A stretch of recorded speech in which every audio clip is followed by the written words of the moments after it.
আপনার যদি ঘুম না আসে তাহলে এই যে ভিডিওতে আমি 3টি কৌশলের কথা বলবো, এই 3টি কৌশল প্রয়োগ করবেন এবং মনে রাখবেন আমাদের লাইফে ঘুমের যে সময়টি বা ঘুম আনা বা ঘুম দেয়া খুবই গুরুত্বপূর্ণ।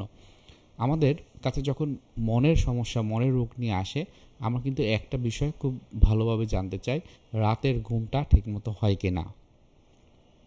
অনেক সময় আমরা জিজ্ঞেস করি ঘুম ঠিক হয় কিনা, তারা বলে হ্যাঁ ঠিক হয়। কিভাবে হয়? কারণ রাতে সে ঘুমায় না, দিনের বেলা 8 ঘন্টা ঘুমায়। সে মনে করে এই যে 8 ঘন্টা ঘুমালাম, আমি তো ঘুম ঠিকই আছে, কিন্তু সেটা না। রাতের ঘুম রাতেই দিতে হবে, দিনের বেলা ঘুমানো যাবে না। হ্যাঁ, সো এই জন্য অনেক সময় কি হয় যে অনেক সময় রাতের বেলা ঘুমটা আসে না, বিভিন্ন কারণ হতে পারে। দেখা গেছে একটা সময় রাত জেগেছি, জাগতে জাগতে এখন আর রাতে আমি ঘুমোতে পারি না। রাতে অনেকে ডিউটি করে, ডিউটির কারণে হয় না। বন্ধুদের সাথে আড্ডা দিয়ে থাকে। সো অনেক সময় রাত জেগে যখন পড়ালেখা করে, এই জন্য এটা হয়তো পড়ালেখা থাকে না, কিন্তু রাত জায়গাটা থেকে যায়।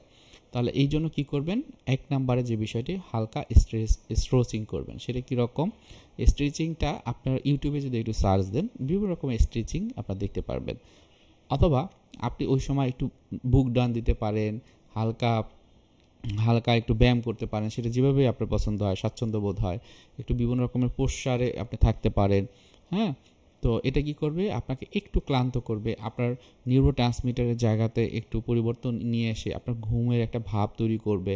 জেনেটিক্যালি কিন্তু সন্ধ্যার পরে যে এটা ঘুমের একটা তাড়না, সেটা কিন্তু আমাদের পূর্বপুরুষ থেকেই আমরা পেয়ে থাকি। সো এটা করবেন। যদি ঘুম না আসে, চোখ বন্ধ করে 4, 7, 8 এই যে নিয়মের শ্বাস প্রশ্বাস ছাড়া, আপনারা ইতিমধ্যে দেখেছেন আমাদের অন্যান্য ভিডিওগুলোতে কিন্তু দেয়া আছে, সেগুলো প্র্যাকটিস করুন এবং তখন শান্ত থাকুন, যে এখন আমার শান্ত থাকতে হবে। 3 নম্বরে যেটা বলবো সেটা হলো প্রিপারেশন, প্রস্তুতি।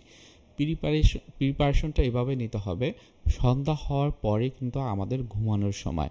এ সময় অতিরিক্ত লাইট ব্যবহার করবেন না, অতিরিক্ত বা সাউন্ড দিয়ে গান শুনবেন না, অতিরিক্ত উত্তেজিত হবেন না।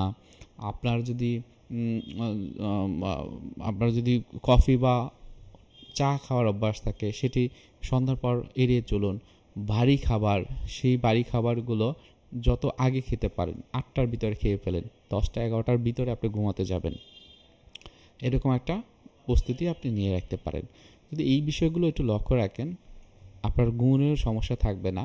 ঘুমের সমস্যাটা যদি অনেকদিন ধরে থাকে, কিছু মানসিক রোগ হয়ে থাকে, এবং সেক্ষেত্রে আপনারা জানেন ঘুমের সমস্যাটাই এই যে ইনসোমনিয়া বলা হয়ে থাকে, সেখান থেকে আপনাকে মুক্ত হতে হবে। কারণ এটা যদি না হয়, আপনার শারীরিক এবং মানসিকভাবে বিভিন্ন রকমের সমস্যা বাসা বাঁধবে।